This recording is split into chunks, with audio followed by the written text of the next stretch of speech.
The iOS 26.3 update is shaping up to be a significant early 2026 release for iPhone users, building on Apple's iOS 26 foundation with new features, improved interoperability, and strengthened security.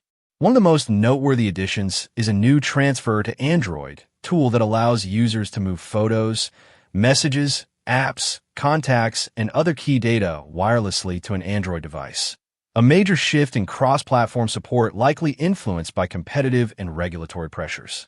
In the European Union, the update also introduces notification forwarding to third-party wearables and proximity pairing for accessories, expanding compatibility beyond Apple-branded devices to satisfy regulatory requirements.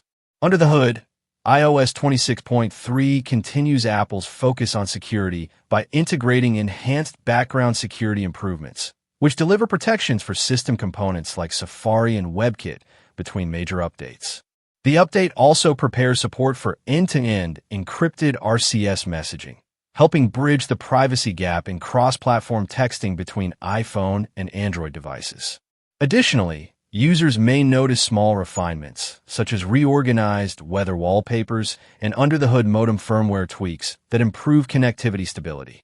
Expected to launch publicly in late January 2026, iOS 26.3 aims to enhance usability, device compatibility, and overall system security without overhauling the core iOS experience.